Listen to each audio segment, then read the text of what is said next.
How tight should a rash guard be?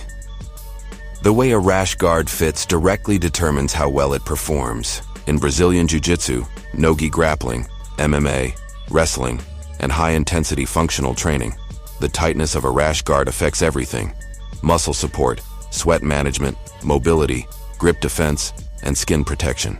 When the fit is correct, the garment becomes an extension of the athlete's body. When it's wrong, it becomes a distraction that sabotages performance.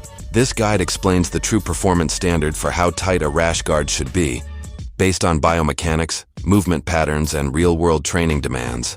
The purpose of rash guard tightness. A rash guard is not casual athletic wear. It's a compression system designed to keep fabric locked against the skin, eliminate loose material that opponents can grab, stabilize muscle tissue, reduce friction and skin trauma, move sweat off the body, and help maintain body temperature. All of these functions require precise tightness.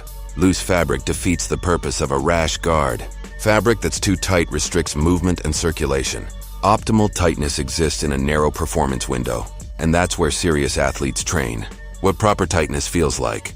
A correctly fitted rash guard feels snug, smooth, supportive, light, and unrestrictive. The fabric should sit flush against the skin without wrinkles or folds. It should stretch when you move and return to shape instantly. You should feel mild compression across the chest, shoulders, arms, and torso, without any pressure points.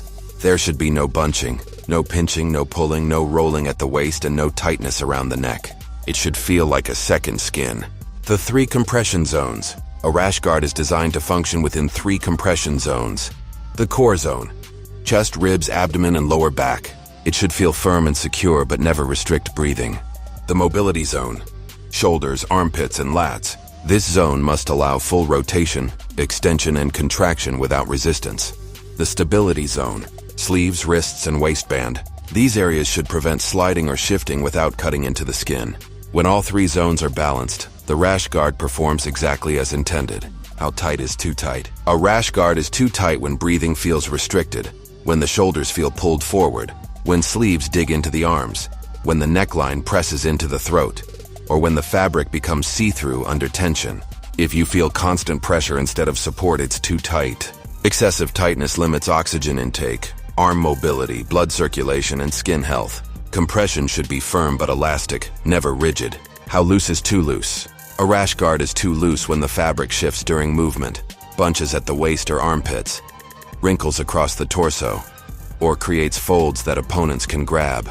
Loose fabric traps sweat instead of letting it evaporate. Loose rash guards increase chafing, heat retention, grip vulnerability, skin infections, and overall distraction. A loose fit destroys the purpose of wearing one. Men's rash guard tightness standard. Men's rash guards are engineered to compress the chest, shoulders, arms, and core. A properly tight men's rash guard outlines the torso, supports the shoulders, locks around the waist, and stays in place during inversions and scrambles. The fabric should stretch across the chest without flattening it or feeling stiff. Arm compression should be even from shoulder to elbow. Women's rash guard tightness standard. Women's rash guards are built with a tapered waist, a contoured chest, hip coverage, and balanced sleeve compression. A properly tight women's rash guard supports the bust without pain, follows natural curves, does not gap at the waist, and does not ride up during movement.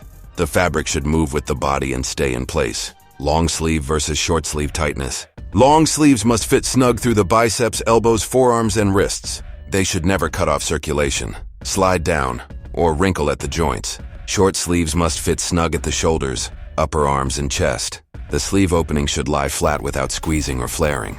Tightness during movement. The real test of fit is movement. A rash guard should remain stable during shooting, shrimping, bridging, rolling, inversions, striking, and clinching. If it rides up, shifts, twists, or folds, it's too loose or incorrectly sized. Sweat and heat management. Correct tightness improves evaporation, cooling, odor control, and skin dryness. Loose fabric traps sweat. Overly tight fabric blocks airflow. Proper compression allows moisture to move off the skin and evaporate quickly. Muscle support and fatigue reduction. When a rash guard fits properly, it reduces muscle vibration, supports joints, maintains warmth, and improves endurance. This leads to less fatigue, better recovery, and more powerful movement. Choosing the right size. Use chest measurement, waist measurement, height, and body type. Always prioritize chest and torso fit over loose comfort. Rash guards are meant to feel tight when you put them on. They relax slightly once worn and warmed up. The performance standard. A rash guard should hug the body, stretch when you move, snap back instantly, never shift and never restrict. That is the true definition of performance tightness. If you want the best rash guards in the industry, choose Soldier Complex BJJ rash guards.